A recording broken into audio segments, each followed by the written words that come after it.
risen from the ashes to school the masses. Hello everyone, welcome to another episode of the Scholars of Wrestling Show, episode 208.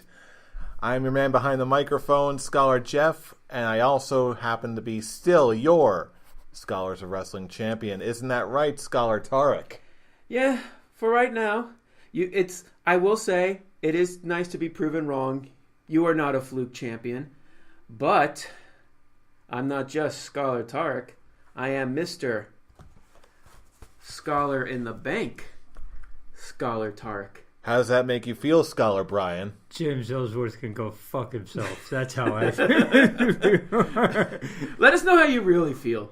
Oh, you want me to go further? I can go further. Let's save it for the rest of the actual show. We are, of course, going to break down this past weekend's Money in the Bank show from WWE.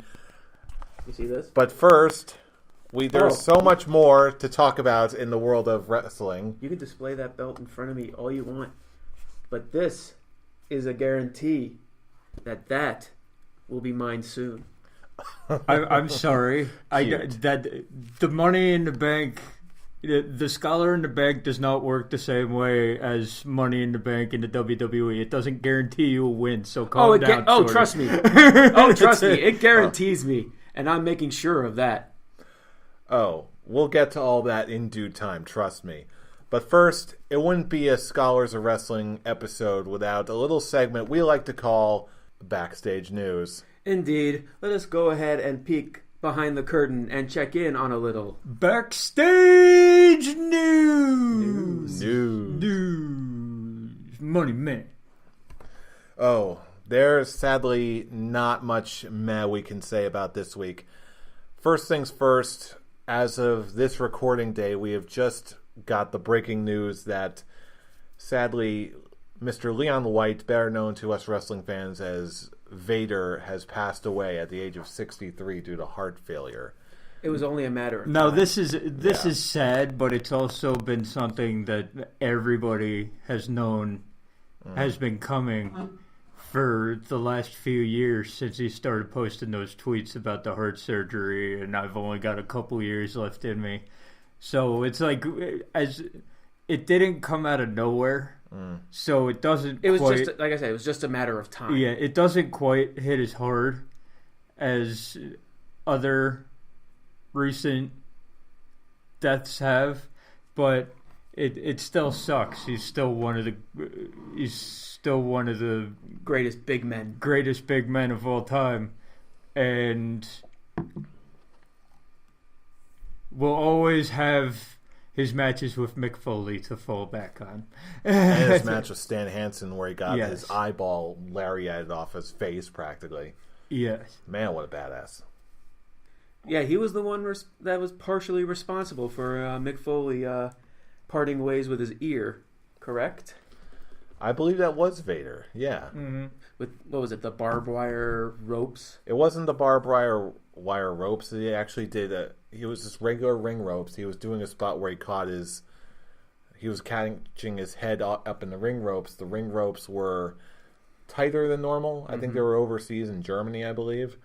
And he ended up catching his ear, trapping it, and then rip. And I love his version of bust me up around the eye a little bit.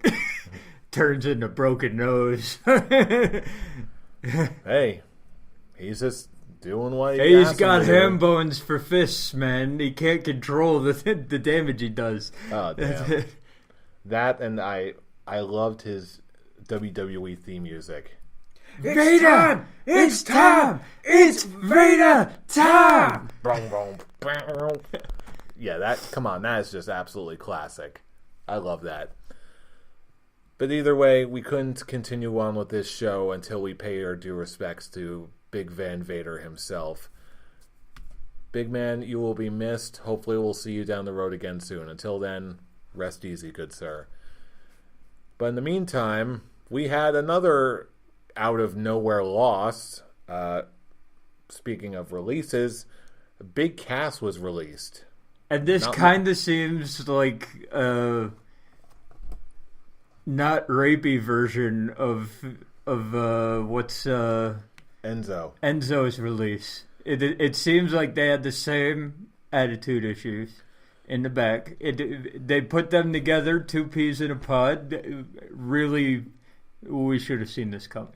Then again, his issues weren't quite as publicly known at the time as Enzo's. Because apparently, there was an incident on an airplane. I don't know the details of said incident on the airplane, but I believe it was a bus. I believe it was in Germany. I don't know. It was on one of their. It was on a European tour. He got himself stuck in the bathroom. I believe they said it was a bus. And him being claustrophobic, he basically big manned his way out of it. And being already having backstage heat with the higher ups in WWE, we already know that that didn't help him at all. That he has a bad attitude backstage. We did know that, and apparently, he was complaining about his feud with Daniel Bryan. He was complaining about not being in the gauntlet match.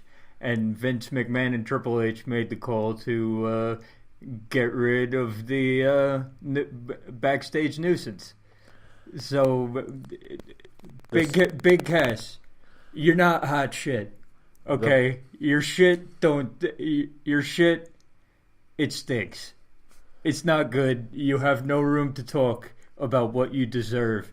You've been here for, a year and a half, maybe, in WWE. No, you're not that good. Shut your face. Learn your lesson outside it. And maybe, just maybe, when you stop being such a fuck up, they'll bring you back. Worse yet, the story going around, as I heard it, that was the final nail in the coffin. Apparently, I missed the segment in question, but apparently he was like messing with a little person that was supposed to be like Daniel Bryan. And he was supposed to, and they didn't want him to do the big boot, and he did it anyway. No. Here's how it happened. Originally, in the script, he was only supposed to do the big boot. He requested to do an actual beatdown afterwards. Higher-ups and Vince McMahon himself told him, no, don't do that, just stick to the script. He decided to go off script. He did the big boot. He went off script and continued with the beatdown. That got him in trouble. That gave him his first real initial heat backstage. He goes on a European tour. He does the whole getting locked in a bathroom. He drinks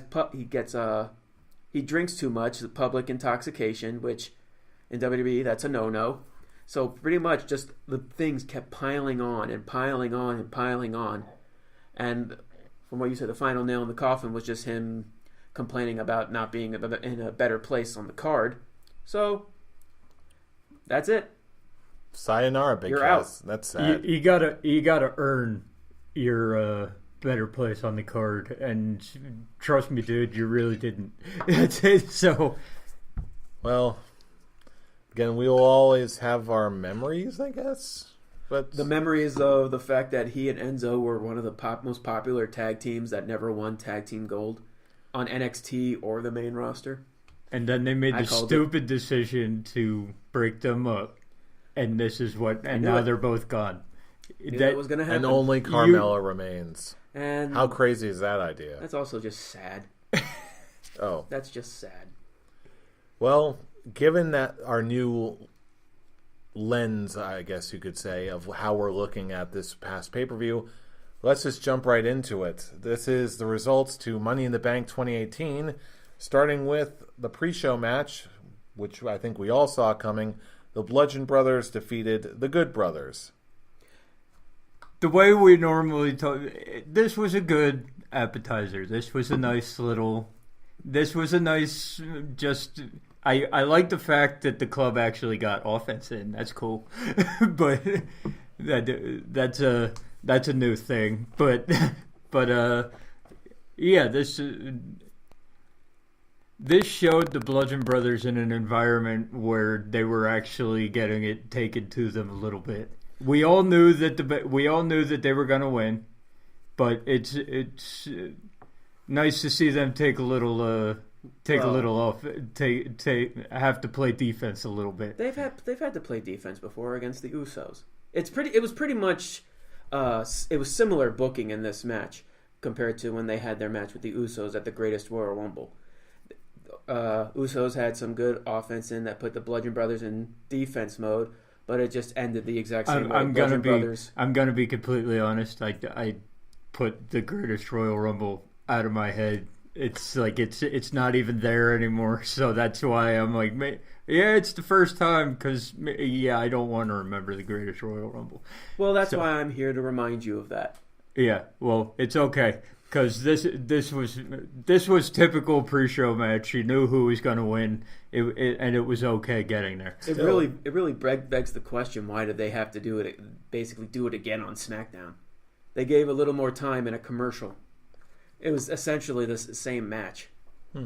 And I'm thinking that both tag team titles could have. You didn't need to keep one off the show. You could have kept both. Well, it looks like they're saving the Raw tag titles for Extreme Rules with the Delita of Worlds versus the B Team. That's going to be a fun. And just putting it out there, Bo Dallas does his brother amazingly. Would you believe that is the first time that thought ever occurred to me? Like the two brothers are going to be facing each other for the tag titles. Wait, the segment? You didn't think about it during the segment? No, I didn't. I honestly didn't. That thought never occurred to me until just now. Oh, Jeff.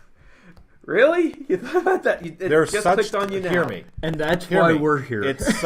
There's such distance in between the two characters on TV that the thought never even occurred to me. That Bo Dallas dressing up like his brother didn't click. It seriously did not. And I love how he tried to get all serious, and Curtis Axel was like, "No, I'm staying in character." It's like, dude, I stay in character. Yes, I think he's made that perfectly clear with Axelmania.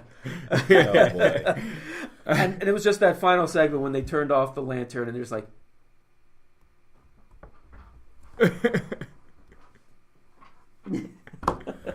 It's like, what do we do? Just lower ourselves. These guys have no business being as good as they are.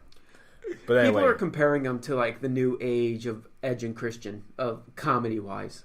But comedy wise, possibly they have to win. They have to win some gold first, and that's not going to happen. So I hope they're that good. But then again, given the way they're handling Breezango, I don't know what to think. Well, really, think of the way they're handling the tag team division on both shows is something to really think about. True enough. But anyway, speaking about how things are being handled, let's go on to the main card proper with, like we were talking about, Daniel Bryan defeating Big Cass, which I didn't see coming, nor did we apparently see his release coming. I saw it coming. Yeah, you saw it coming. We were just trying to be hopeful on this one. We're just like, come on, the man. Like, no, the man had. If they want to do anything with this guy, this is before the release. We're thinking if they want to do anything with this guy, they have to make him win. And then as I posted, as soon as the match ended, I'm like, it's official. Big Cass is officially worthless. And when that release was announced, I was like, okay, I was mistaken. That is official. So you finally came over to my side of things that Big Cass has been worthless this entire time. That's I guess I got some of his optimism. There has to be some hope for this guy. I'm like this. I'll give this match props. It was a lot better than the one at Backlash. Oh, absolutely. It doesn't take much. It doesn't take much for anything to be better than Backlash, but. It was really this was good, and I feel like the decision was the best decision because I didn't think that Big Cass could hang. I don't think that Big Cass had any business being in the spot that he was in. He couldn't sell it. He couldn't sell big guy versus small guy. How does that work out? He couldn't do it. Well, he couldn't make me believe how it worked out with him out the door. Well, even before that, okay, even before we knew that was going on, he couldn't sell it. He couldn't sell me on